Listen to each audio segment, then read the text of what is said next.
एक पति अपनी पत्नी से बहुत प्यार करता होता है। दोनों की लव मैरिज हुई होती है। दोनों के परिवार वाले इस शादी के खिलाफ होते हैं। दोनों ने उनकी इजाजत के बिना शादी की हुई होती है।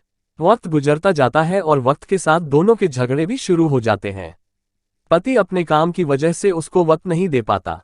पति राहुल जब भी काम से देर से लौटता, कविता की शिकायत शुरू हो जाती। उसकी कोई ना कोई फरमाइश होती थी जो अधूरी रह जाती थी। कविता को शक करने की बुरी आदत थी, जिसकी वजह से उन दोनों के झगड़े कम नहीं हो रहे थे। राहुल बेचारा दिन भर मेहनत करके इतना कमाने में लगा था कि किराए के मकान और घर का खर्च अच्छे से निकल सके। कविता समझने को ही तैयार ना थी। एक दिन वो घर जल्दी आता है, तब भी कविता उससे झगड़ा करती है। उसको जाने क्या क्या सुना देती है। गुस्से में राहुल घर से निकल जाता है और अपने एक दोस्त के घर चला जाता है। कविता को बहुत चिंता होने लगती है। रात के 12 बज जाते हैं और राहुल का पता नहीं। इतने में घर के दरवाजे की घंटी बजती है। वो दौड़कर दरवाजा खोलती है। कविता को दरवाजे पर राहुल नहीं, पुलिस वाले दिखाई देते हैं।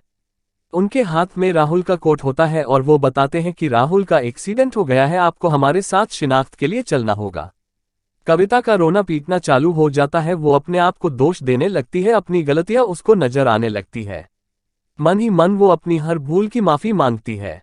वो अभी पुलिस वालों के साथ जाने के लिए निकलती ही है तो सामने से राहुल आता दिखाई पड़ता है। वो भागकर उसके गले लग जाती है और उससे माफी मांगती है। उसका रोना बंद ही नहीं हो रहा होता।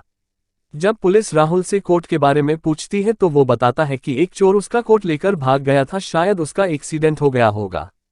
इस हादसे के बाद कविता कभी राहुल से झगड़ा नहीं करती, कभी शक नहीं करती और प्यार से रहने लगती है।